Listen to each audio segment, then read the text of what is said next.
race fans, Ryan Aho here, and the one and only Bert Lehman. Bert, how you doing? Doing pretty good. Very rainy today, and it's supposed to get hotter than hell the next 2 days around here. Yeah, it's supposed to be in the mid-90s in Illinois. I'm up in Superior, Wisconsin. It was like 42 today or some stupid thing. It's crazy cold here because of the lake. Pukaless again. For those of you wondering, he's got classes tonight. He's learning how to curve a hat. That'll probably take, I think it's a multi-week class for Puka. He hasn't quite figured that out yet. Any curved hat he has, he probably got from his brother Steve. So thank you, Steve, for at least giving him some curved hats. We'll have to get him some more. But of course, episode 133 brought to you by our friends over at Dirt Track Supply, Watertown, South Dakota. You know, racers, I mean, you know the business, right? Get a hold of Ron, get a hold of Trevor. If you need parts, safety equipment, tires, if you need fabricating done, bodies, aluminum, you name it, Dirt Track Supply, the go-to place for all your parts and needs for Wissota Racing and everything else over in that area. I want to give a little shout out here to Trevor Anderson, too. Give him a little love here to start the show. Bert, 4 straight podiums for Trevor this week. Second at Park Jefferson, again in Tri-State Late Model action, leading the points in the Tri-State Late Model Series. So that's pretty cool to see. And a runner-up finish over at his home track in the modified at the Casino Speedway. So that aero chassis just a little bit off of Ames there, but he had a pretty good hot rod there on Sunday. But Bert, what do you say we start? Did you go to any races? Everything rain out your direction? I did not go to any races this past weekend. Pretty much anything in eastern Wisconsin running on a Saturday night was rained out. So I mean, for what was it, Thursday, Friday, Saturday, I was kind of hunkered down in my man cave watching Eldora. So I didn't physically make it to any races, but I heard that you did. I did. Mother Nature wasn't real nice to Eldora either. Of course, they got the main show win, which was good. But I finally made it back to Sycamore in Illinois and went over there. Dave, a buddy of mine, he won the street stock points last year, decided, well, winning the points, winning the final race of the year wasn't good enough. So let's just scrap that idea, get a new car. He's still got some work to do. Let's just say that. He did get 5th. He actually got 6th. The winner got disqualified, so we got a top 5. Not real happy, a little down on power, so he's trying to figure things out. But the one thing I'm happy with, Bert, is I watched a lot of the guys that he raced against, and I'll be completely honest with you, some of those guys, I'd be afraid to drive next to them on the highway. Like, I think the only reason they stayed on the track is there was a wall on the outside to keep them in, because they were like doing fly swatter type stuff. In the one heat, I think they piled up like over half the field, and I'm like, what is wrong with these people? So the one thing I know with Dave is he's going to keep the car straight. If it gets wrecked, it's not because he's over aggressive, although I'd like to see him get a little bit more aggressive. I'll do the 10 work. I'll help with the 10 work. Just use that fender a little bit. So, but it was pretty fun getting over to the home track there in Sycamore, Illinois. Decent fan count, pretty good racing. And Dave at a top 5. He's in the hunt for the points, but he's still got some work to do. So with that said, what do you say we start with the top 5 moments of the week? And there was a lot, is there any alternates, any honorable mentions that you might have? I got some Wissota stuff. I got some tri-state stuff. Of course, we know what number 1 is, right? And is there any honorable mentions that you saw this past weekend that you thought was a pretty notable moment that maybe we haven't talked about yet? No, I mean, I have some things that I'll talk about when I get to the Eldora stuff. I don't know if it's worthy of top 5 stuff. Sounds good. Well, of course, this segment brought to you by our friend Brad Paulson. He's been a longtime racer, heavily involved with the racing community, still has a car. Hopefully he gets out there again soon. But farmers, hopefully you got your crops in, first of all. Hopefully farmers over in western Minnesota, north South Dakota, hopefully you finally got your crops in. But give Brad and his team a call. I mean, he's got a lot of different products out there to help you, I guess, get more profitable, get more higher yields. And he's going to take good care of you because he's a racer. He wants to take care of people in the racing community. And if you heard about Brad, You're obviously a race fan because you're watching the One to Go show. So number 5, Bert, did you watch any World of Outlaw sprint car action? I did not, but I did see the highlights of what you're going to talk about next. Heat number 2 on Saturday night, and I don't have all the names. You can jump online and get all the names. There was 8 cars in this. I think 5 of them got knocked out. This might be the wreck of the year candidate, right? We got to put this on the list. We got to get back to that at the end of the year, Bert, like the best of. So get this on the list. The wreck of the year. I mean, there was 5 cars upside down at the start of that race. It was absolutely insane. We got some footage here, of course. We'll get that posted on compliments of Dirt Vision, but my goodness, absolute mayhem. Probably the most violent wreck I've seen in quite a while. I mean, yeah, when's the last time you've seen a wreck like that? Yeah, that was a pretty bad wreck. Once the sprint cars start tumbling, they just keep on tumbling. Yeah, well, we were at the races at Sycamore, and that came across my news feed, and I showed Brenda, right? And she looked at it and she's like, oh my God. She's like, how many of them died? I'm like, none of them died. None of them got hurt. She's like, how did none of them get hurt? I'm like, that's how safe these race cars are. That's a testament to safety when you see that many cars tumbling and rolling and wings getting ripped off. And I mean, it's just like a video game and nobody got hurt. So that was a pretty cool thing to see that everybody walked away. Number 4, I'm going super stock racing. First off, mad props to the Granite City Motor Park over in Sauk Rapids. Everybody's been complaining, oh, this place 1 lane on the bottom. It's 1 lane on the bottom. It's 1 lane on the bottom. Well, Joel Collins, a buddy of mine, actually kind of a shirt tail relative here through marriage, of course, to our to Mike, who was actually in our Pick'ems contest, right? He started 8th in the super stock, Bert, and he literally made everybody look stupid. I mean, it was absolutely an ass kicking. They were all carving the bottom. He went up to the middle lane. Honestly, the race before that was a Midwest mod feature.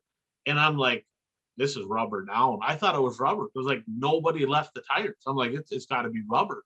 Well, he went out there for the super stock feature. Everybody was down on what I thought was rubber. He went a lane up and drove by everybody in the slick. Get this, his first win, Bert, since 2011. 2011, and he won from 8th, and he drove by some good hot rods. He drove by Dexton Cook, who's, he's got some wins. He's on the podium every night. So hats off to my buddy Joel Collins for getting her done. Number 3, Tri-State late model action. This is on IMCA TV if you haven't seen it, or Speed Sport. Justin Zeitner. He's been red hot in Tri-State late model action, Bert. 18th to 1st. 18th of, I think he was up like battling for the lead or like in 8 laps. Just absolutely unbelievable. He's like in a whole nother zip code. Nothing against Trevor Anderson because he's running great. He got 2nd. He's leading the points, but Justin Zeitner, I'm telling you what, this dude is flat out on fire.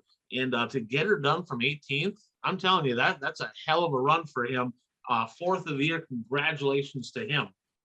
Number 2, ABC Raceway. Night number 3 of the Advantage RV Modified Tour. Bert, what a race. Again, not a lot of races at ABC on Dirt Race Central, right? They don't stream a lot of their races. They stream this one. I'm glad they did.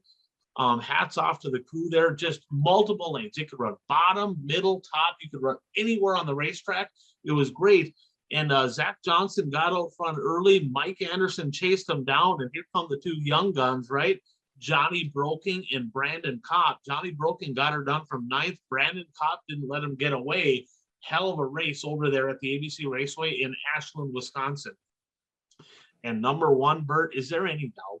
Is there any doubt what number 1 is? I mean, let's face it. I mean, last week there was all kinds of good racing going on, but there was one race. If you're a dirt late model fan, there was one race. The new $1 million man, Jonathan Davenport, taking home the $1,002,022 payday. We'll talk a little bit more about this race in just a few minutes here, but late race caution, everything that we wanted, right? We wanted a good track. We didn't want it to lock down. We wanted a little character in the track. We wanted a late race caution. We got it all, and he held off a charge from Chris Madden. Congratulations, Jonathan Davenport. And I think that the fans that actually watched that, I mean, we'll talk about that, but would you agree? I don't think too many people could have been disappointed unless they were a huge fan of somebody else, right?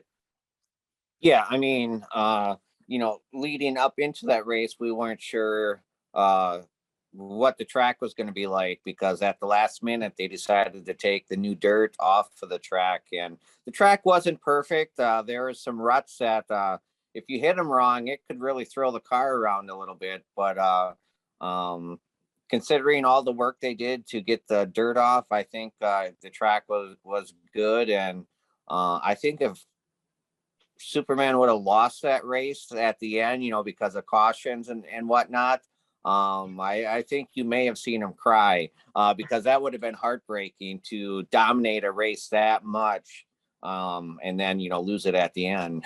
Well, let's talk a little bit more about this, right? Let's go into recapping a little bit about Eldora. We got a lot of local action we're going to talk about, but I mean, the million, it's happened once every 20 years ago it happened. The only driver that was in the feature for the million that raced the first million was Darrell Lanigan. So there was actually one guy that raced both millions. Some of these guys were like a little wet behind the ears yet. Maybe probably a couple guys there that weren't even born yet, right? So I mean, their opportunity to race for the million, 124 cars, 125, 124, 125. I mean, that's cool. I mean, when they have that kind of money on the line and fuel prices and everything weighing in, so happy to see the drivers supported that. I mean, why wouldn't you, right? But just a quick recap, and then we're going to get into some thoughts. Well, and then,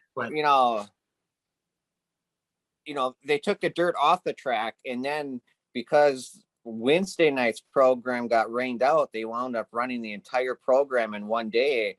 And I mean, we've had the discussion enough about daytime racing and that sort of thing. But I mean, overall, I think the racing was good considering everything that was thrown at them.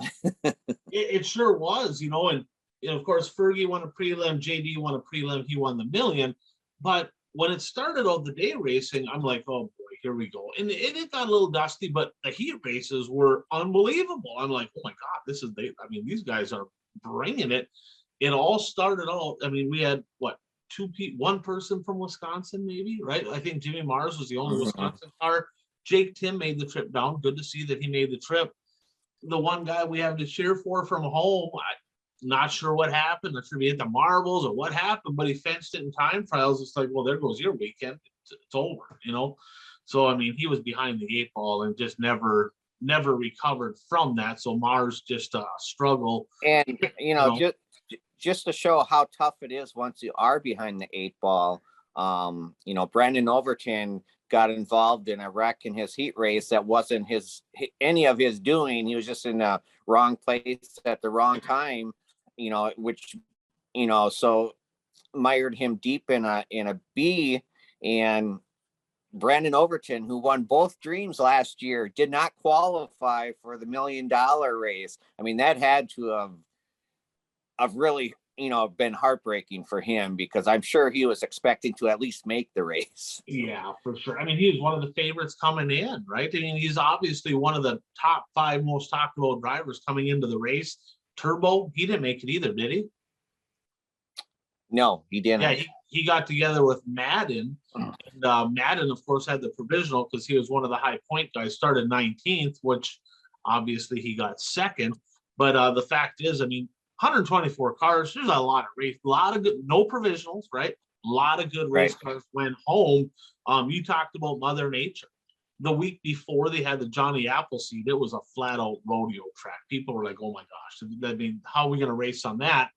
And it wasn't until late, right? It was just very, very close to race time when Tony Stewart said, "We're stripping all the clay off this thing. We can't race with this."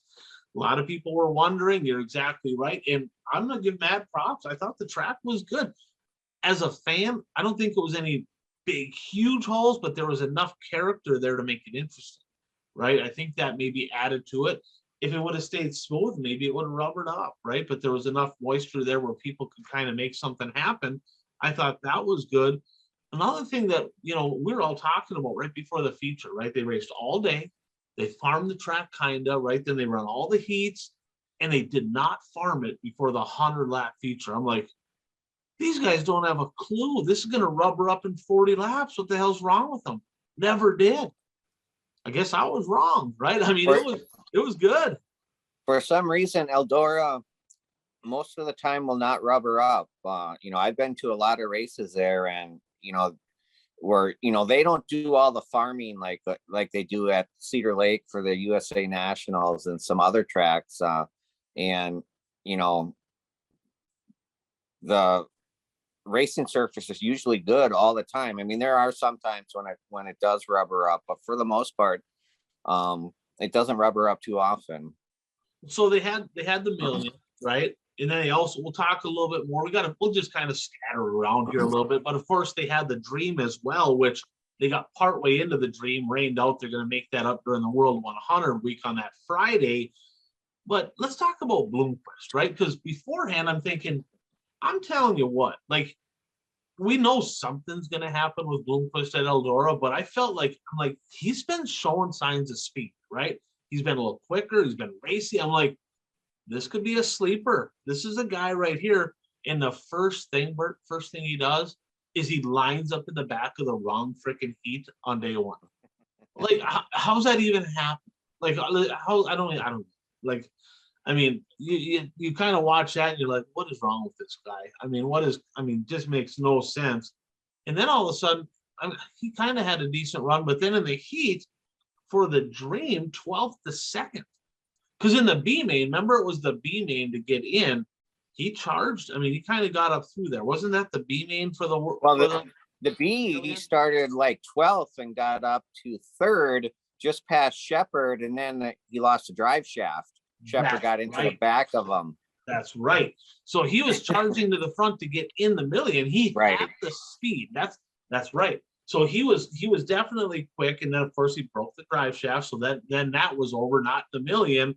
And then the first set of heat races, 12th to 2nd in the heat, I'm like, holy shit! His lap times were faster than JD's lap times in his heat. I'm like, JD just got done winning the million, and Bloomer's lap times are faster than JD. I'm like, this guy, I mean, he's got the speed. He's fast enough. Then he goes out when he gets 4th in the preliminary feature, I believe, right? Yeah, I can't remember what he got in the preliminary feature, but yeah, I mean, he ran decent, and then Bloomquist and Eldora before the feature. Well, talk about that. What did he do? Well, I'm watching it, and they're saying Bloomquist, because the announcers kept saying, that the drivers have to go through tire tech, and that's how they do it at Eldora. You line up, and then in turns 3 and 4, they have tire tech. And they have reporters down in the infield, and I think it was Ben Shelton said that, yeah, reports are that Bloomquist didn't pass the tire tech. And so then they found him in the pits, and his crew is jacking the car. They're changing tires on the front end of the car. And as it turned out, he put 4 brand new tires on the car when the rules specifically stated you can only have 3 brand new tires. You have to have 1 used tire on the car. And so they were scrambling. I mean, the feature is on the track already doing their warm-up laps. And actually, they were going to go green, and they held it off 1 more lap. And then Bloomquist got on the track, and he had to take the end of the field. So I think he was supposed to start 14th, and he wound up starting 24th. So I mean, you want to see him win a race, but he just does stupid things. I mean, back in his heyday, when he was at the top of his game, he could do stupid things like this and start in the back and still come back to win. But where's he at right now? Did he advance? I mean, is he still tailing? Did he get lapped already, or is he? No, I don't think he's been lapped. Okay. He was advancing somewhat. He was advancing faster than some of the other cars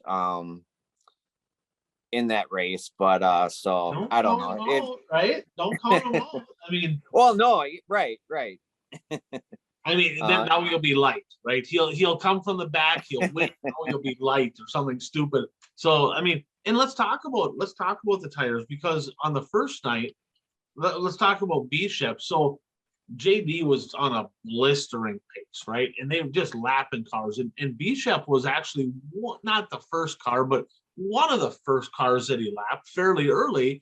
And next thing you know, Bishop's like right behind JD, and like they're driving by everybody else as JD's lapping cars. Bishop's following right on his, right up on top, passing cars at the same time. I'm like, this is crazy. Is he going to get his lap back here? And sure as shit, here goes Brandon Shepherd around the outside, gets his lap back. And I think at the time, wasn't he like seventh? I think it was seventh. Yeah, something like that. And armchair quarterback, I saw Troy Powers post this, and it's like, man, that would have been a good idea. But who thinks about it, right? When they're racing. But the smart thing to do at the time would have been to get your lap back, pull over, stop, change tires, right? Because you just go to the back, it would have been seventh. But he got caught behind Jimmy Owens. And when that happened, he got lapped again, and then it was just over from there. And then there was only 6 on the lead lap. Well, he wouldn't have been able to change tires, though, because you couldn't change tires unless you had a flat. Or what? You go to the back, right? Well, you're basically saying just stop on the track to bring out a caution. Yes, correct. Yeah, I don't know. They may have had some other penalty for that. And I don't know that, right? Because even at the end of the race, the last 20 laps, right? And maybe they did have a rule where you couldn't bring out a yellow, but you pit, you go to the back. I mean, what's the penalty? I don't know what the penalty would be. So that'd be interesting to find. If somebody knows that, if they had a rule, because you're not supposed to change tires, only so many new tires. But if you were the last car on the lead lap and you change tires, what are they going to do? Put you to the back, right? So, I mean, it's not like they're going to say you can't race. I mean, I don't think. But if that was the case, in hindsight, right, somebody could have changed tires with 15, 20 laps to go and put themselves in contention to maybe win this thing. Now, with that said, did you see Jonathan Davenport's tires? He could have went another 100. Like, his tires were mint. And it was a testament to how good that car was rotating. He wasn't sliding it. He wasn't skating it. He was out front, setting his own pace. That car went wherever he wanted to. I mean, he was just literally the best car on the racetrack. But and that's what I said last week in my lock of the week was I've seen Superman race at Eldora enough where he can just drive his car anywhere he wants to on that track. It's just amazing. First crystal ball right here. Jonathan Davenport going to win the million. You were right. And he was the best car. And impressive run for Madden, right? 19th up into second. Slid him. It was a storybook race. I mean, it was literally exactly how you would want it scripted. There was some controversy with the track. They had to change the track. The track ended up being okay. It was raceable. And next thing you know, you have a guy coming from deep in the field up battling for the lead. T-Mac came from deep too and got a flat, blew a tire. And then I think he still ended up in the top 5, of course. But here comes Madden, caution with 2 to go. And he was too nice. I mean, he really was. He was too nice. He slid him and he left him room. JD got back by him. He even commented, he's like, I thought I blocked him. Bert, I don't know how to say it, right? Other than saying it, you got a quarter panel. You have to. Like, you have to come in, give him a hip check, push him up the track, drive by, go win $1 million. Because like Jack Hewitt said, I'll take the hell of an ass beating for $1 million, right? I mean, that's what you got to do. You slide somebody, they cross you over, the race is over. I promise you this. I promise you. Chris Madden will relive that for the rest of his life. Okay, JD, he'll relive it because he won $1 million, but it is going to haunt Chris Madden forever that he was that far from winning $1 million, and it was just too nice. Just too nice. What do you think? Well, I don't know. I mean, there's some contact in racing, but when you're just intentionally pushing people out of the way, I just don't like that type of racing. That's okay. NASCAR does it all the time. I'm not saying. Well, no, I know. I'm not saying smash them. I'm not saying gouge them, crash them. I'm saying rub them.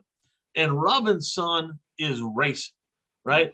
I'm not saying body slam him, rip the whole side off his car. I'm talking like when he slid him, just enough with the quarter panel to make him push.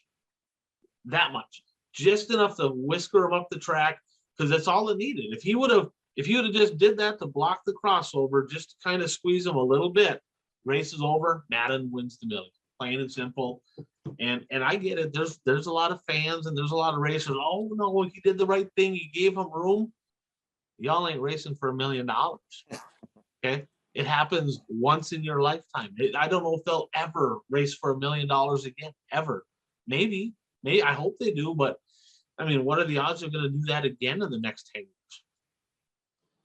Yeah, I don't know. I mean, my assumption and actually my hope is that they don't do it too often, because then the novelty wears off. Yep. Well, I shouldn't say the novelty in this case, but the excitement, so yeah, I don't expect it to happen every year. And, who knows, maybe they will wait another 20 years. With Tony Stewart running, owning the track, it may happen more often than what it did in the past, but who knows? Yeah, Kyle Larson, his friend that he went to the wedding, he skipped that because he had a wedding. If you're the person that got married that kept Kyle Larson from being at the million, your ass better not get divorced anytime soon. Okay, just keep that marriage going, and don't make Kyle Larson come back and go, I literally missed $1 million and you're divorced inside of 6 months. What the hell is wrong with you? Don't be that guy. Don't do that. Okay. So anything else stick out to you from Eldora, from the million, from the dream? Anything else stick out before we jump on? Yeah, there's a couple things that I have to bring up. I guess it was fitting that Bobby Pierce won his heat race because he got to be interviewed, and during his interview, he he's got the Talladega Nights Ricky Bobby paint scheme on his car for the Eldora racing, and they stick the microphone in his face, and he goes, I don't know, I can't remember the quote. I wake up in the morning and kiss excellence. Yeah. And well, then he kind of smiled though, and I could sense that he kind of felt awkward saying it. So then he got into his interview right away. But I saw some posts then afterwards on Facebook about boys, he really stuck up, or and or he's really confident, blah blah blah, and it's like it's a line from the movie, it's really like, get a clue, people, come on, relax. Get a clue. I thought it was great. My buddy Dave, huge Bobby Pierce fan, or not so much. I like Bobby Pierce. Dave doesn't, but I guess, oh well.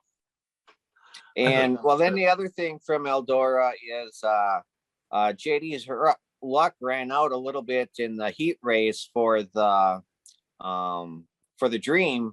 Tyler Erb they made contact, and I don't know if it broke the valve stem off the tire or cut the tire, but JD had a flat tire, came in, and normally with heat races, if you get a flat tire, that's just it. You don't go back out there. But with their qualifying format, every position, every lap counts. So he went back out there, and then after the race, they were interviewing Herb, and I think it was somebody went up there and made a comment. They weren't happy with what happened, and then Herb said it during the interview, he just won $1 million. He'll be fine. He was just so mad in what he should have did the night before. That's all he was doing. It's like, okay, Turbo, he ain't afraid to do that. Bobby Pierce, not afraid to do that. Madden, usually not afraid to do that. I've seen him rough people up for 10 grand to win. He probably, he probably meant to squeeze him and just missed, right? I mean, I'll be honest with you, because he's not afraid to use the quarter panel a little bit, but Turbo showed him how the next night. So take notes on that. You're racing. I mean, let's face it, Bert, we've seen people race for $500 in quarter panel, somebody for the win. If you don't have for $1 million, you're in the wrong sport. But I mean, you ain't there to be nice.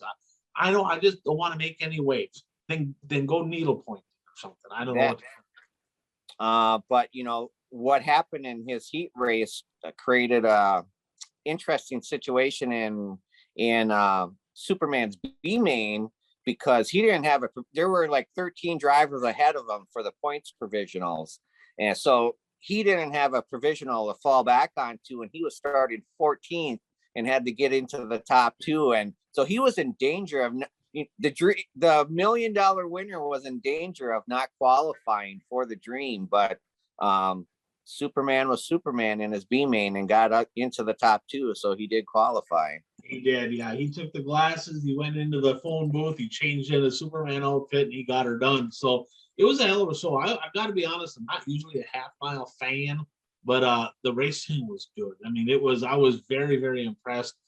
Very glad that I got to watch it. Looking forward to the World 100. But this week coming up is kind of a big deal regionally, right? We got some Masters week over at they've done so many different things with the Masters as far as what classes and what they're going to do. Of course, this week they're going to run late models, which are kind of their local type of late models. I call them WISSOTA late models. They're not WISSOTA late models. I get it, right? USMTS mods, and I think they have USRA late models there as well. 3 nights of racing, Thursday, Friday, Saturday. I'm expecting some good car counts. Looks like the weather's going to be good. What are you looking forward to at the Masters? Well, you know, not usually. I mean, you get the top USMTS modifieds there, so that they always put on a good show. And I mean, you get the top local late models there, and there's a lot of good late model talent in you know, the Wisconsin, Minnesota area. So it's always a good show. So it'll be interesting to see who takes home the money. Any Eastern Wisconsin late models coming over for the Masters? I mean, I've seen Nick Anvelink there, right? We've seen different guys come. Have you heard any of them guys coming over? I haven't heard anything. I mean, I was actually just thinking about that as we started talking. I wonder, because Nick Avelink will usually go to Cedar Lake for specials like this. So if he does go, it wouldn't shock me at all. Yeah, I mean, he doesn't have any wins, so he might as well head on over to Cedar Lake, try to cherry pick one. So there'll be some good hot rods. Do you have any predictions that you have later related to the Masters? Or do you have a couple predictions you want to touch on now? You don't have that in your sure bets or nothing, do you? Yeah, I have one. Okay. We want to save that for the sure bet at the end of the show, or is that a different one? I can say it now. Okay. He had an Eldora racing weekend to forget, but he's going to come back and win some money at the Masters. Jimmy Mars. Wasn't it a last lap pass last year on John Canta to get it done? I'm pretty sure, right? That was the 10,000 night, wasn't it? Yeah, I think so. Yeah. And then wasn't it 2 years ago he was leading and Hannestad got him? He did. So I got to be honest with you, Jimmy Mars, hell of a race car driver. I don't think he's the fastest guy coming out of that shop this weekend. We'll touch on that in just a little bit. So let's head over to Eastern Wisconsin. No racing really that you went to this past weekend. I know they got some upcoming stuff, over in Eastern Wisconsin. What is some news? What's some stuff you have over in your neck of the woods? Luxembourg Speedway did get their races in on Sunday night this last weekend. And what was pertinent to the show, because earlier this year I said that now I'm drawing a blank on his name. Glenn's? No, number 24, Jaden Schmidt. He's a rookie in the modified ranks, And he won his third feature already this year in the modified ranks with his victory at Luxembourg. He beat out Benji Lacrosse, who's got a ton of wins. Right. And Bert Lehman with modified stuff. Wow, I'm impressed. I'm impressed. All right. And then 141 has their clash at the Creek coming up, 10,000 to win, IMCA modified show. So expect a lot of travelers, out of state drivers. This week. Practice is tomorrow night, and then Wednesday night, Thursday night is the show. Okay. So it's a Wednesday, Thursday deal. It's not a Friday, Saturday, Sunday. It's Wednesday, Thursday. 10,000 to win, right? 10,000 to win. And then also, we talked last week about Plymouth Dirt Track. They weren't going to be racing this last weekend, even if it would have been sunny and 80 degrees, because their catch fence got knocked down and part of the track. They got all the material they needed, and today they were putting the fence back up, so they should be back in racing action on Saturday.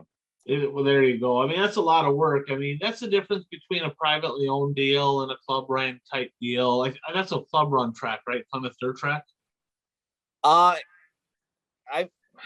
think it's a club, but I mean, it's a county. I believe it's a county facility, though. Yeah, because like Houston, they got completely destroyed, and they were ready to go 2-3 days later. Right. Nothing against them at Plymouth, I get it, but good to see they're going to get racing back there this weekend. There's no Dirt Kings races this week, right? That's a couple weeks. No, none this week. But the following week they'll have back to battles at Gravity Park and Cheyenne Speedway on Friday, Saturday. Okay. So with that said, Bert, I'm going to jump into Ryan's recap from the Wissota neck of the woods, from over, I guess, west of Bert Lehman.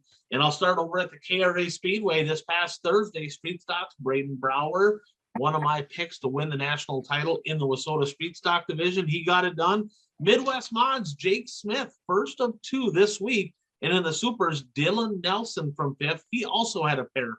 Modifieds, Bert, 3 cars, 3 modifieds. Come on. 3. First of all, I don't know why they ran modifieds. They had the Advantage RV Mod Tour going on, and some of their drivers left. But 3 cars. Brady Gertis, who never runs Wilmer, made a rare visit, got it done. If he wouldn't have went, they would have had 2 cars. I mean, so it's like, I don't know what they're doing there. Ada, Norman County Raceway, Ada, Minnesota. Midwest Mods, Aaron Blacklands. He's been red hot. We'll talk more about him in just a minute. Grand Rapids Speedway this past Thursday, they had the Advantage RV Mod Tour opener. First of all, in the Midwest Mods, my buddy Tyler Kittner got a point average win. Okay, because he posted, this is him. He pulled off the week before. He's like, I'm going to play this point average game. He did. Start on the front row, and he parked it in victory lane. In the modifieds, Don Ishins, the Iceman, he got a pretty dominant win from row 3, drove away. Johnny Broking, I'm going to call this the championship hangover. If it could go wrong, it did. Remember I talked about on the show last week, Johnny Broking is going to win 2 Advantage RV Mod Tour races this weekend. Remember I said that in my sure bet? Stay tuned. He didn't get it done this night, but we'll get to this in a second. Johnny Broking, a rough night. Drove into a tire in the heat race. Literally came from the back of the feature to second and decided to drive into a lap car. I didn't see it, but I texted him. I said, what happened? He goes, I hit a rut, shoved the nose, push, got into the lap car, my own fault. And he owns it. When he does it, he owns it. Thunder City Speedway, Thunder Bay, Ontario, Canada. Bert, 32 Midwest Mods. Pretty impressive car count up there. David Simpson, his third of the year. Super stock action, Cole Chernosky, 3 for 3 up there in supers. And in the mods, I believe Scott McKinnon got his first career win in the Ames, so congratulations to him. Brown County Speedway over in Aberdeen, South Dakota, Bert, never, Terry Volz never has live stream, ever. Like, dead set against it. Dirt Race Central finally got the live stream at the Brown County Speedway. Pretty good racing action, too. The Street Stocks, Steffa Street Stock Tour action, 28 cars. Johnny Carter got it done. The Midwest Mods, Scott Hansen got his third of the year. no wins at all last year. He struggled last year. Could not get in victory lane. He's already got 3 in the super stocks. I don't even know if I need to talk about the super stocks in South Dakota because it's the Trevor Nelson show. He got it done from 8th. Super patient early, right? Let everything sort out, and then he just put it in full kill. And in the mods and the lates, it turns out Kent Arment might not beat money as much as I said last week because he had full redemption. He won the mods from 7th, the late models from 6th. Pretty impressive fashion, threw a slider there to get it done in the mods. So Kent Arment back in victory lane. Black Hill Speedway up in Rapid City, South Dakota, the street stocks, 2nd win, 7 for 7 on the podium. Willie Ferguson, who Zuli race engine, by the way. Midwest mods, how about this Matt Heinzerling from 7th? He's got 6 already, Bert. So he's one of the top feature win, I guess, accumulators in the Midwest mods. Keep an eye on that 22.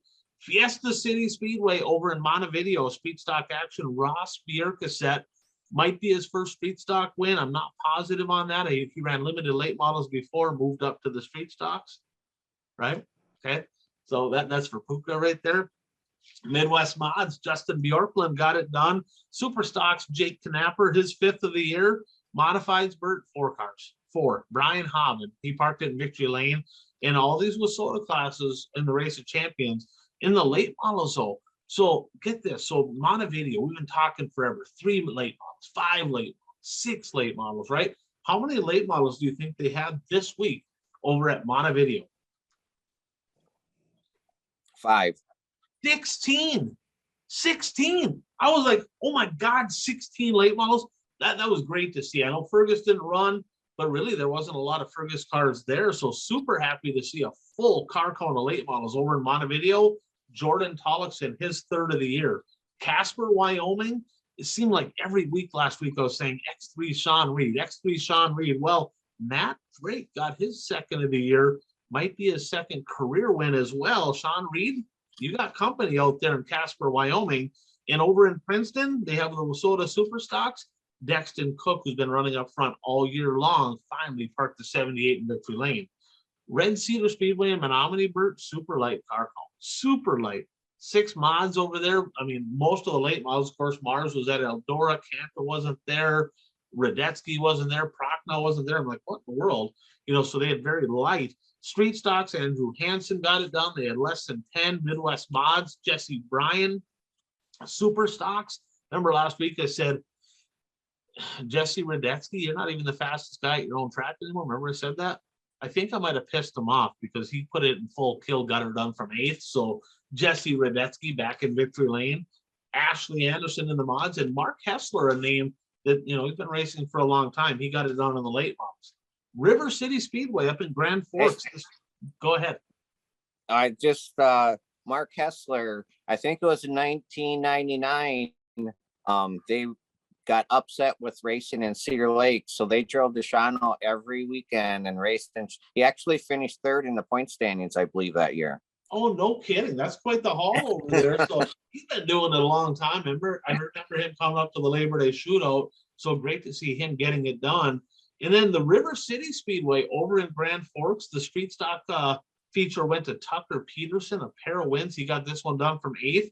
Midwest mods, Lance Schill staying red hot. He got his 3rd of the year, and it's not even close. He's dominating over there. In late model action, somebody 2 years ago that was just on fire, who last year struggle bus, Dustin Strand, tip of the cap to him, his 1st of the year. Hopefully that 71 can find a rhythm and get some more wins and put some pressure on these guys. Gondik Law Speedway, Bird, right here in Superior, Wisconsin. Pretty good car count for the Midwest mods, 26 of them.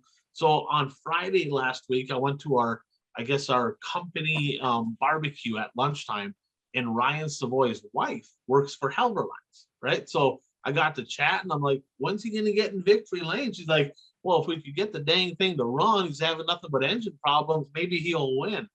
Looks like they found the issue because 6th to 1st for Ryan Savoy. So how about that? Super stocks, Shane Sobraski, 9th of the year from 7th.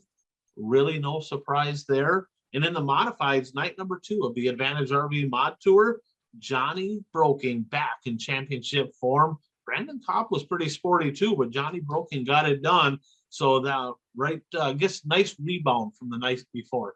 I texted Johnny and he says, well, if you put in he goes, your sure bet was me winning too. He goes, I think you jinxed me. I said, you got 3 freaking nights left. I mean, you can get 2. Okay. So Belgrade, Montana, Gallatin Speedway, my buddy Bo Brown getting it done in the supers, and all that Big Sky and Billings, Street Stocks, Rob Petroff, the Super Stocks, first career win, I believe, for the 3T of John Tribble. Congratulations to him on that first win. Dakota Speedway over in Mandan. This one was interesting because it seems like Bert every single week it's either Frederick or Damagal every single week. Jeff Hellman from 9th. Okay, this dude was rocking fast all weekend. He also won at Tri-County the night before, right? So I'm like, I don't even know who this guy is, right? I've never heard of the guy before. His last win was 2018. I don't know if he took time off or what. I ain't done talking about him yet. Jerry's World, Eagle Valley Speedway over in Jim Falls, Wisconsin. 30 Midwest Mods, special event for him. Nick Kaler staying red hot, his 4th of the year. Street Stock Actions, the 3R of Danny Richards. Super Stocks, a pretty solid count of 16. The Dirt Dueler of Brandon Duhlman and Mike Anderson in the 57 in the mods. Over at Greenbush, Street Stocks, Tucker Peterson, his 2nd of the year, doubling up for him to the 27P. A great weekend for him. Midwest Mods, Aaron Blacklance, another win for him. 4 straight wins in the Midwest Mods for the 5BA. Modifieds, the 1 TPO of Tyler Peterson from 8th. Now, this one was interesting because remember, he got 2nd in the Advantage RV Mod Tour last year. Well, because of multiple variables, the 1 TPO decided no tour this year. He's not following the Advantage RV Mod Tour, so it paid off. He did win from 8th, but I think that was his only one this week. Late model action, Bert, this one was super cool. Cole Schill won the NLRA late model feature over in Greenbush, Minnesota. First win since 2020. Of course, he lost his dad here a couple of years back.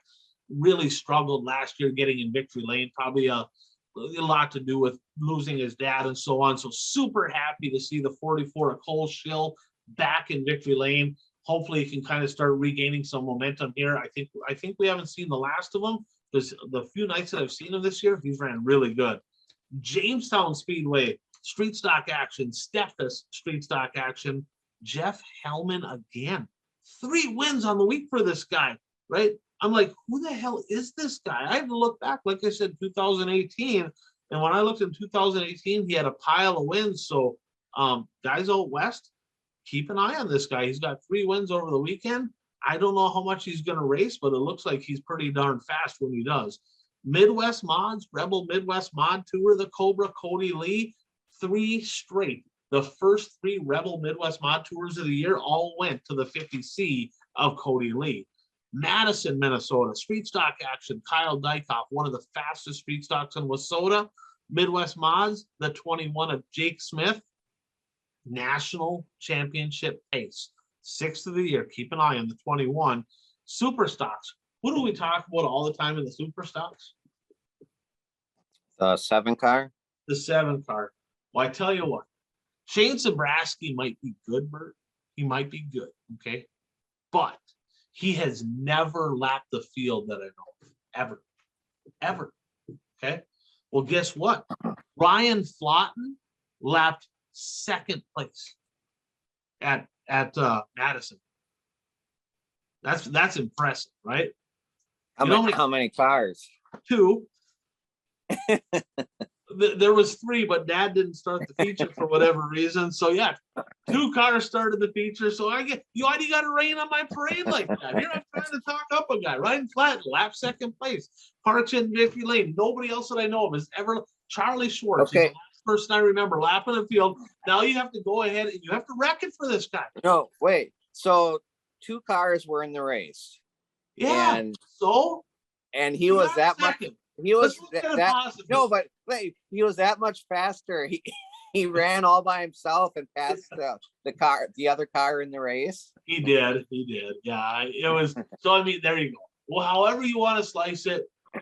No, he is one of. He might be the only. I don't know. He might be the only Wissota guy to ever lap the entire field. Hey, we don't care if there's only 2 cars. That don't matter. That don't matter, right? So the other guy, quite honestly, when he got that far behind, should have just pulled over and stopped so he didn't get lapped. Bring on a yellow, just get back behind him again. But Ryan Flotten getting it done. I don't know what they're doing in Madison, Bert. I don't know why they don't have any cars. I like that place. Modified action, Dakota Duke Erickson got it done. Over in Miller, street stock action, James Hoying getting it done from 9th. The Midwest Mods, might remember this name, the Dirt Doctor, Lauren Johnson. He's got a few wins already this year. The Super Stocks, I bet South Dakota, Miller, South Dakota. Do you have any guesses, Bert? Any guesses? Yep, Trevor Nelson from 6. Surprise, surprise, right? He's been absolutely rocket fast. This guy here, though, in the mods, Dale Ames. This guy here has been good. I'm going to talk more about him in a few minutes. He didn't just win this one. He won another one, but it's the 6 car. Late models, 3rd of the year for Josh Skorcheski. Ogilvy Raceway, street stock action, Braden Brower, 2nd of the year for him, or 2nd of the week, 6th of the year for him. Midwest Mods, Zach Benson got his 4th of the year in the Super Stocks. So get this. We'll talk about this. Maybe we'll just talk about it now. So Shane Sabraski, right? He's running the, I guess he was running mods and supers, right? They had the Advantage RV mod tour. You know, they had it. He went to Grand Rapids. He went to Superior. Ashland had the mod tour on Saturday. Shane Sabraski shows up in Ogilvy, not in Ashland. So Sabraski off the Advantage RV mod tour. And it didn't pay off. Dexton Cook proved that he's human. Sabraski got like 4th. He should probably just retire. I'm not really sure what that's all about. 2 wins on the week for Dexton Cook. Yeah, I don't know why. I suspect why. I haven't really talked to Shane about it, but this is one of those deals, right? Where a driver has probably, in Wissota racing anyway, the best opportunity in all of racing, right? I mean, he has a full ride. I mean, just he has top-notch everything. I'm assuming, okay, I could be wrong, but I'm assuming that he did not make that decision to not go to Ashland. Okay, I'm assuming, you know, his sponsors the track, and you know, there's a lot of variables there. You kind of got to do what the sponsor wants you to do. That's too bad. I mean, what's your thoughts? I mean, that's kind of the pros and cons, right? To racing for somebody, you don't really get to make your own decisions. What's your thoughts on that? Yeah, I mean, obviously, if you're not the owner of the equipment, you have to do what, you know, if that's what happened, you have to honor the wishes of the car owner, because, you know, they're footing the bill. But yeah, I mean, you know, a series like that, you like to see the best of the best in the series. So, you know, it's unfortunate that he's not following the series. Yeah, it was a bummer. I mean, because that's a huge asset to the Advantage RV mod tour. A lot of people watch the 7A. It is what it is, but it didn't pay off because he didn't win in either car. In fact, the modifieds, Clayton Wagaman from 8th, and you know, of course, family owns a track. He is, when there's a high side around Ogilvy, he's really fun to watch. He's kind of got that Bobby Pierce. I'm not afraid to throw it up top. So Clayton Wagaman got it done. Viking Speedway over in Alexandria, street stocks, Ryan Satter, no shocker there. Midwest Mods, pretty stout cars, but Travis Sauer from 7th, he got it done again. Super stocks, the One to Go show car, Jeff Krause, right, led most of it. And then, I don't know, I think somebody pushed the tire out in front of him. I'm not sure what happened, but he clipped it with the left front and towed the car out. And he tried to make it as wide as he possibly could. If you watch that on Dirt Race Central, Trevor Sauer got by him, but he didn't really let him by. He may have let it kind of waver out to the outside of the track and squeeze him a couple times. But anyway, the crowd was excited about it. It was definitely exciting.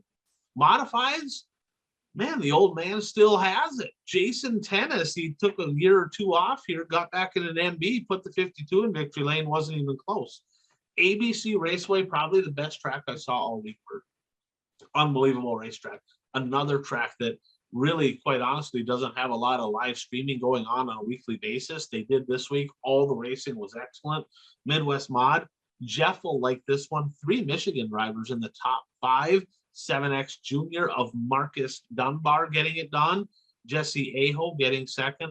I'm kind of cool to see him on the podium. Got great last name. Super Stocks, Steve Stewart from 8th, back-to-back wins. Nick Orestovich kept it close. Modifieds, this was night number 3 of the Advantage RV Mod Tour.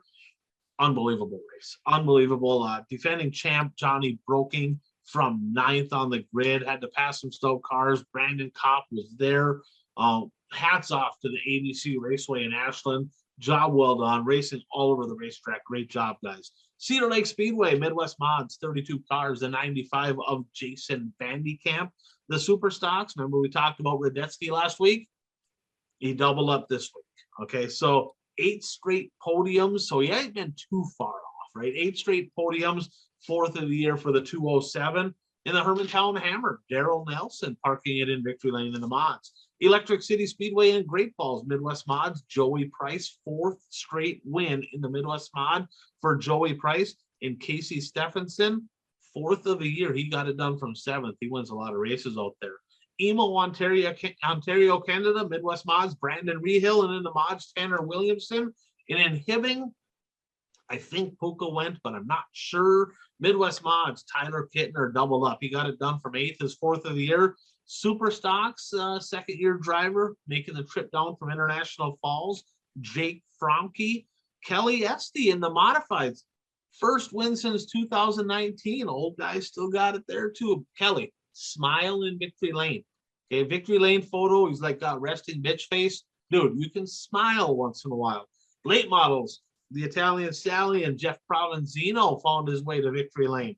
North Central Speedway, Bert, keep an eye on this kid here in the Super Stocks.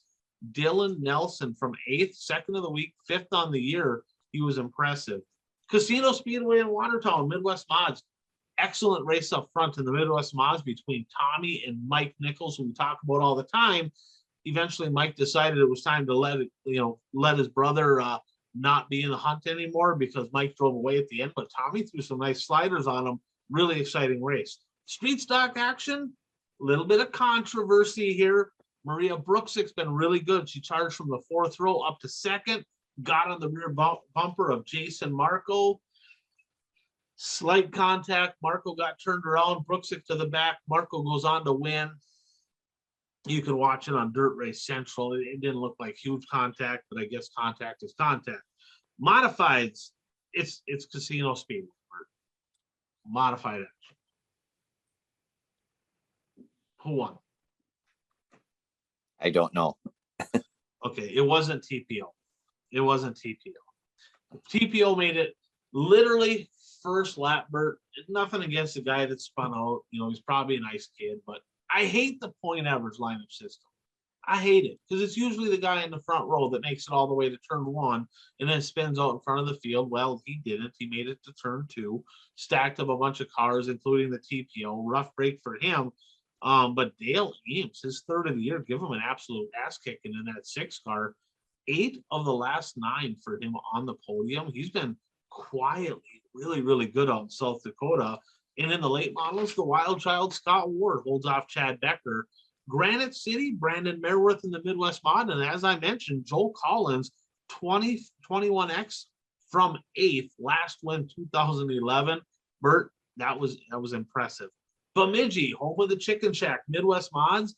They got a few pretty sporty Midwest Mods. Joey Lavalier, I think it's Lavalier, in a marathon race, right? Gary James Nelson got to 2nd, but didn't quite have enough.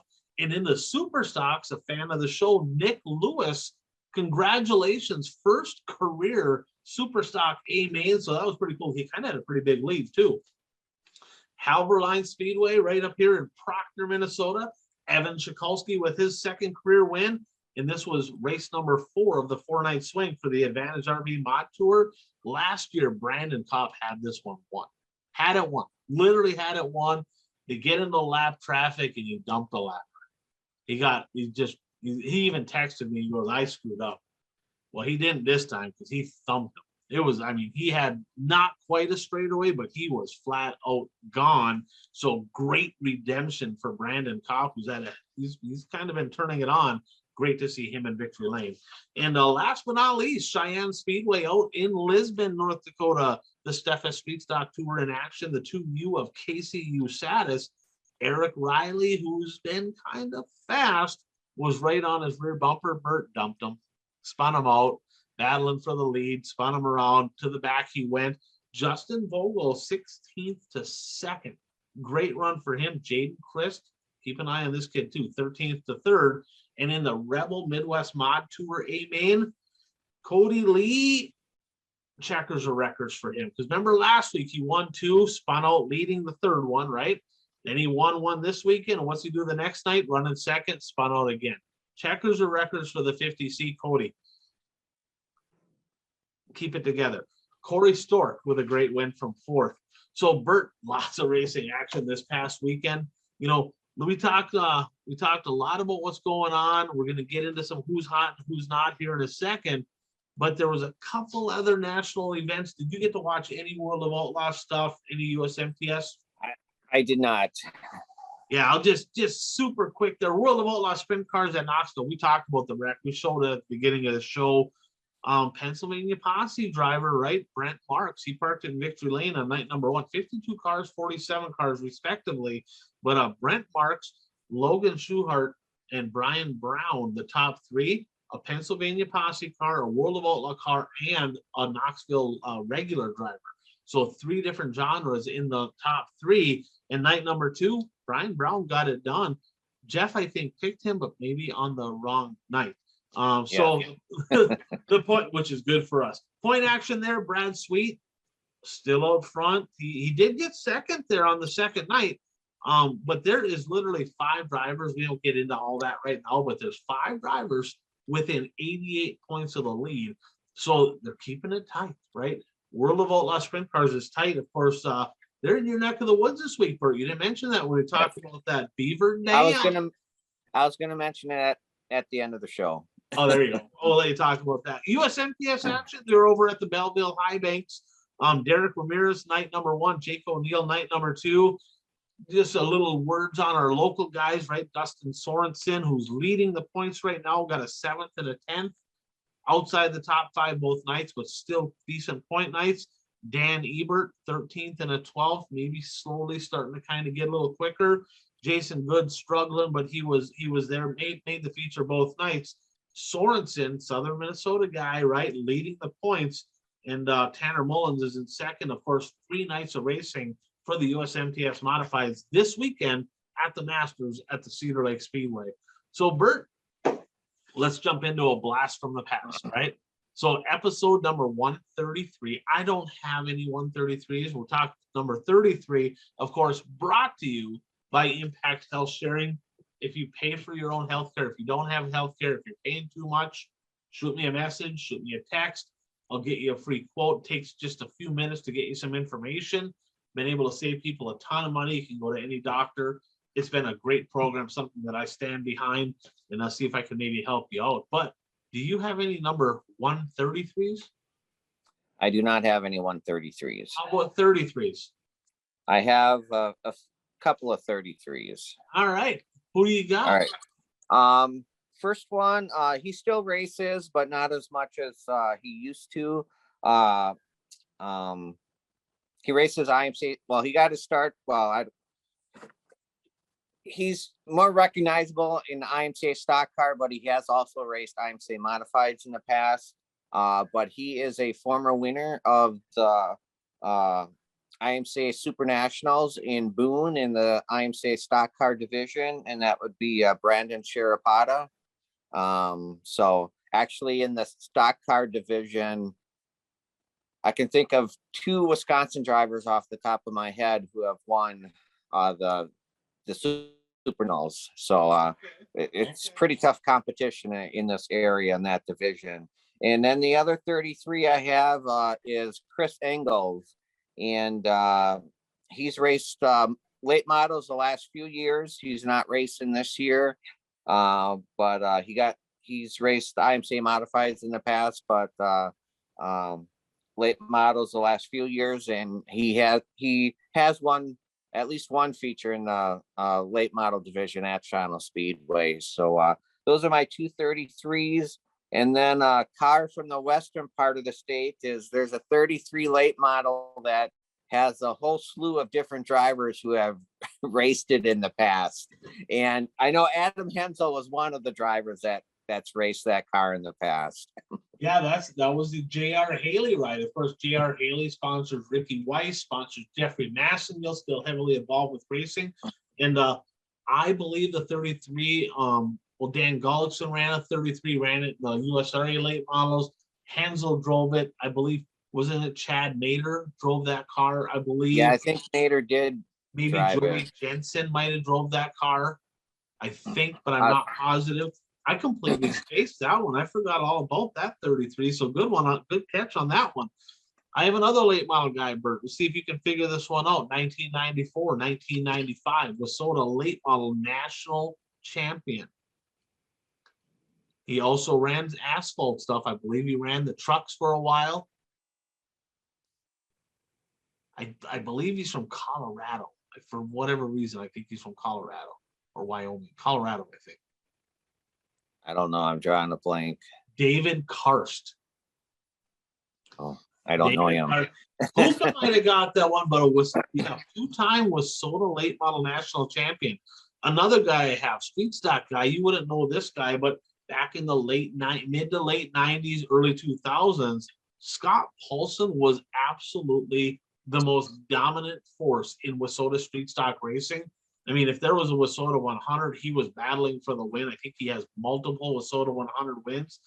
Tried a stint in the super stocks, hasn't raced for quite a few years, but Scott Paulson was absolutely lethal in the orange and black 33. Another 33 I have, the 33T, a driver that used to be a foe of mine, getting along with him pretty good, ain't talked to him in a while. We used to have some battles back at the Hibbing Raceway. He calls himself, and I call him the king of second place finishes at the Labor Day shootout, Sam Skalski from up in Hibbing, Minnesota. Another guy I have here is Frank Beffra. He ran the 33 car, a proud sponsor of mine, and I'm going to save my favorite for last, Bert. 33 Money. I ran a modified, my first ever modified. I went from 71A to, I drove for Frank Beffra in 2007, won the national title in the supers. And we ended up partnering up with Chris over at Fastlane, Galloper Chassis in Ashland. And Frank Beffra and Jason Malmstrom own a company called Nations Trust. They had a mortgage company, an insurance company, and the number was 218-33 Money, right? So my number that year was 33 Money, and that was 2008, my first year. I won quite a few features that year. I had a pretty good hot rod, but just a huge thanks to Frank Beffra for the couple of years I had racing with him. I had some great memories, and just a great guy living down in Florida now. So with that said, Bert, let's jump into a little who's hot. And who's not? Oh, what do you got? I actually remembered one more 33. I think I know who you got, but I don't think you do. But IMSA stock car driver Nate McGee. He what raced number Nate Mcchonsky. Oh, okay. He's a former track champion in the IMSA stock car division at Cheyenne Speedway. He hasn't raced for a few years, but his daughter's racing a 4-cylinder car right now, and at least one of his younger sons is racing go-karts now, so that kind of keeps him occupied in the racing world. There you go. Good catch. Yeah, number 33. Number 33. Is that a street stock or stock car? IMSA stock car. Oh my God, Bert Lehman has a die cast of something that's not a late model. Are you serious? Yeah. I didn't even know that was possible. I even cut the spoiler off, so it's IMCA legal. Nice. Well, hey, let's get into a little who's hot and who's not. Of course, brought to you by our friends at Blue Line Brews. And Bert, these mornings, not quite used to them. Thank God for coffee, right? So if you like coffee, check out bluelinebrews.com. Several different blends. They have the K-Cups as well. 10% of the proceeds go to the families of injured and fallen officers. Just a great program they have over at Blue Line Brews, bluelinebrews.com. So, Bert, who's hot? Well, how can you not put Superman in this spot? I mean, won $1 million and in jeopardy of not making the dream. Drove from 14th to 2nd in his B main that qualified for the dream. So you got to put him in this category. Yeah, absolutely. Anybody else you got in there? That's the only one that I have. He was the guy I had on the top of the list. I had a hunch that you were going to pick that one. I got a few Wasota guys sticking with the open wheel theme this week, right? In the Midwest mods, I'm telling you, my sleeper pick right now, and might even be moving up to my pick to win. Jake Smith, 6 wins on the year right now in the Midwest mod division, second generation racer. Keep an eye on that kid. They're going to race a lot. They race, they travel. They're not afraid to get after it. And then 3 drivers in the Wasota modified division, the class not getting a lot of love because the car counts about down everywhere. But I'm going to start with Dale Ames out west, right? 3 wins, 7 straight podiums for the MB Customs number 6. And then Brandon Kopp, 3 wins. Last year, the big knock on Brandon Kopp was he just couldn't win a special. Should have a couple, but he just couldn't win a marquee race. And he won one night of the Mod Nationals, and he won Advantage RV Tour race. So already on the year, 3 wins, 5 straight podiums, and a couple big ones for Brandon Kopp.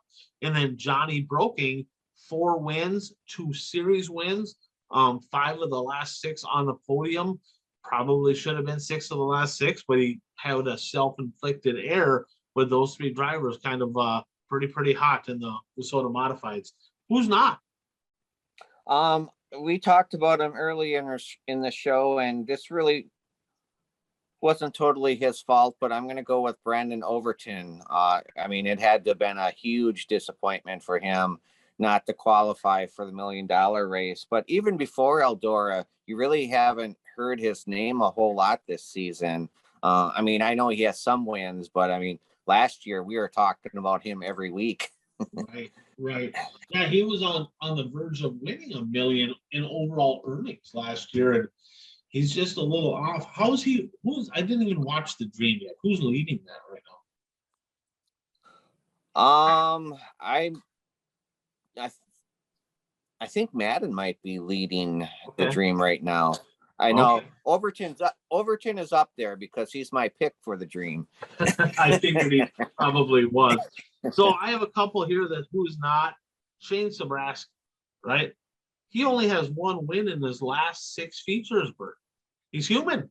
He's not really not. I mean, Shane Sabraski's always there. But I do have Lucas Rodin, the Nightmare. Last year, he won the Wasota Midwest Mod National title. He was virtually unbeatable at the end of the year. This year, he started out the season. He won a 10 grand to win race at Humboldt, won the Brown County Speedway opener, and has had a 9-race winless streak. 3 of his last 4 DNFs. He's quick, but he just no luck. He got a 5th, 3rd, a DNF, and a 2nd in the Rebel Midwest Mod Tour, so he's still in kind of contention for the points, but Lucas Rodin just on a dry spell right now. Let's see if that 19 can turn things around. So, Bert, let's go ahead and jump into our lock of the week. And, of course, my sure bet, always our sure bet, is Real Estate by Jay Schmidt out in Watertown, South Dakota. Great racing family, 3 generations of racers. Dad still races, his kid still races. But ultimately, Jay Schmidt's been in business for over 20 years, right?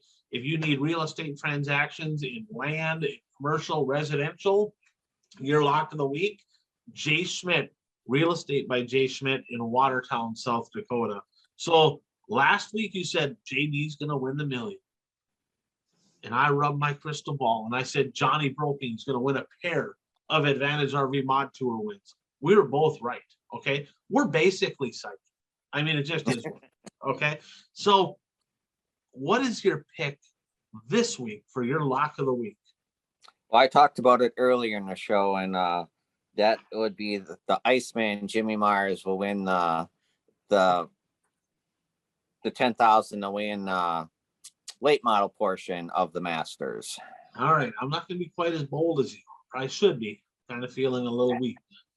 I don't think he's the fastest car coming out of the MB Custom shop. I just don't. Okay. He's fast. He is. Jimmy Mars. But AJ Demo is as little as he races, kind of where's Waldo again, I'm pretty confident that he'll be piloting 2 cars, right? Jimmy might be too. Jimmy probably will be too. Probably. So, I think I did see a Facebook post stating AJ is going to be racing both the mod and the late model. So my pick right now is he's going to win at least one feature in each car.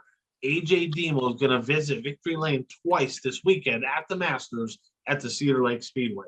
So, Bert, let's jump into the last lap, of course, brought to you by our friends over at Zuli's Race Engines. And again, if you can't beat them, join them. Look at their Facebook page. Look at all the success. Not only are they winning, but I see posts on there all the time. Top 3, all Zuli. Top 5, all Zuli. Right? Hard Charger, Zuli. You name it. Zuli Race Engines getting it done.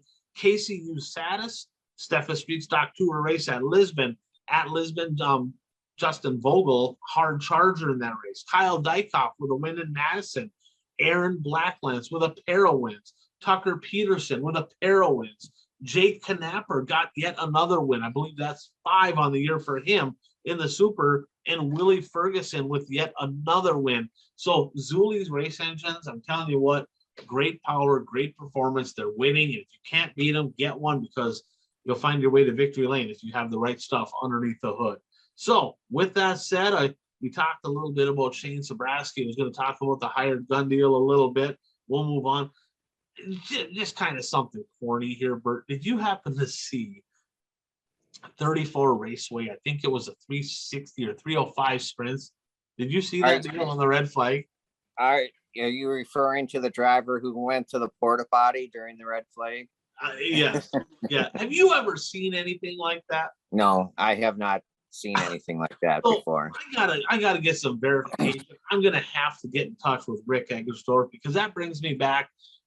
Folklore says Rick Eggersdorf, which is arguably, in my opinion, and I was talking to my buddy Changa about this, my old pit guy Jim. I truly believe that Rick Eggersdorf might be the best WISSOTA late model driver of all time. Right? I would put him at the 1 spot. And Folklore says that he was leading the Labor Day shootout. There was a red flag. He had to get out of his car, go take the leak. He went on to win the Labor Day shootout. I'm going to get verification of that, but this video footage here of that dude getting out of the sprint car and him running back to his car, it's like, you don't see that every day. I thought that was kind of interesting. A shout out here. Stepdaughter of our buddy Mike, right? That's in our pickums.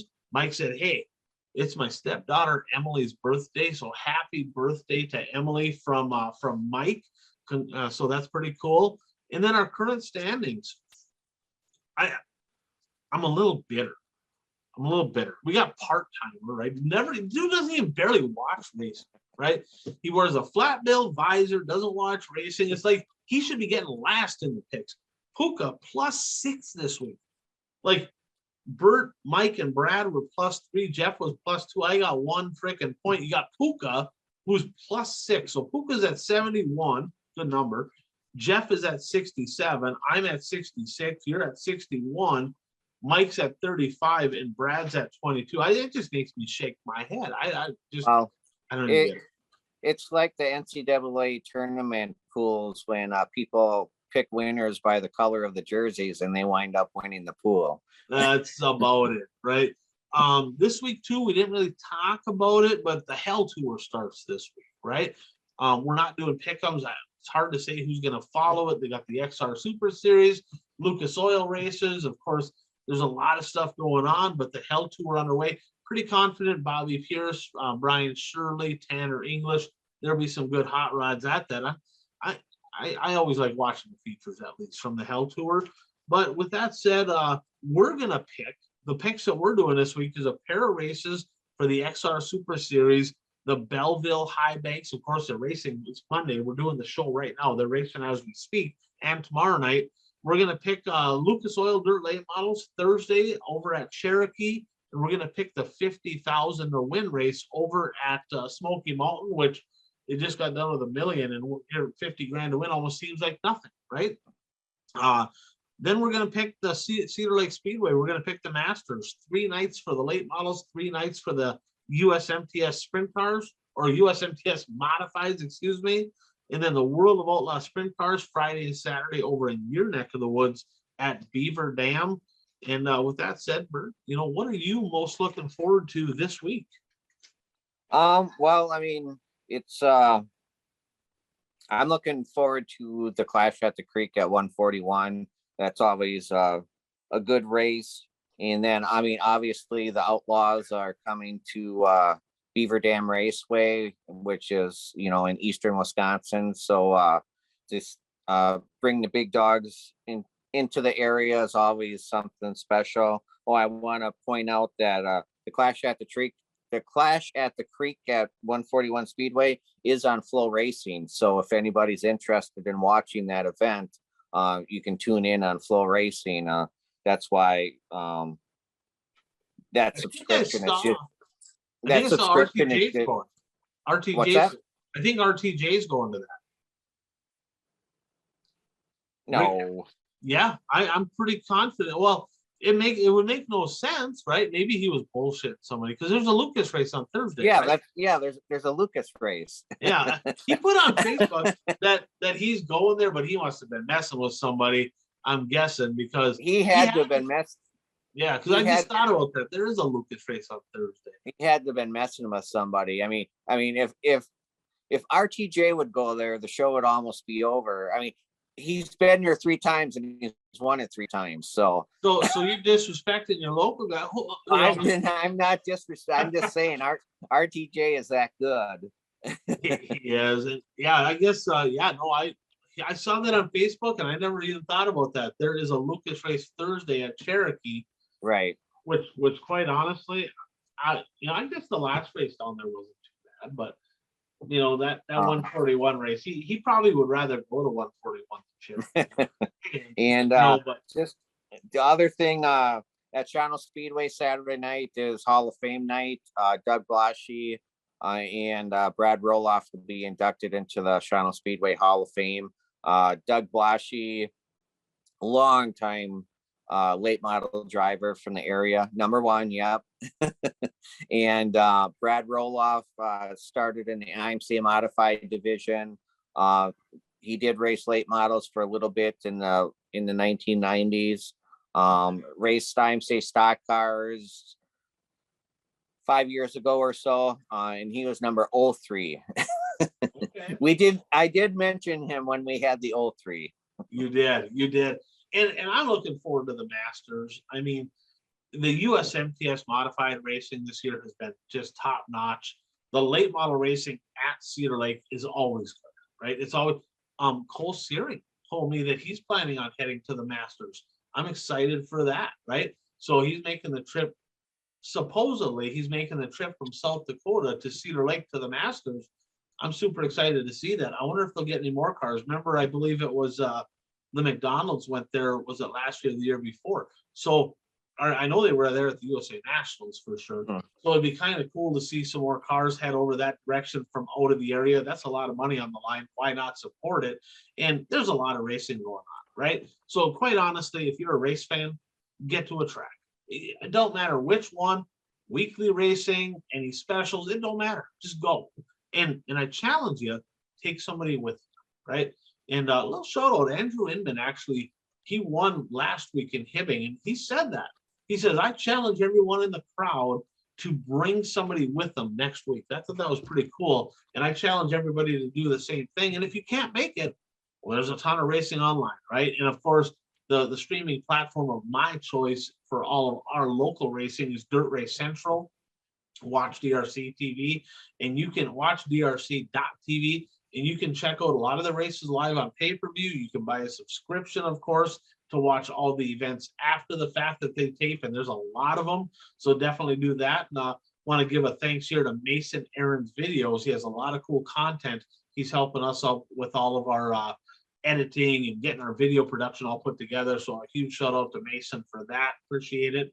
And just get to the track, right? Get to the track, bring some friends, watch racing online, enjoy it. It's a great sport. And Bert, always fun talking racing with you. And we'll jump off here, episode 133 in the books. I'm Ryan Aho. That is the Bert Lehman. Thanks for tuning in to the One to Go Show.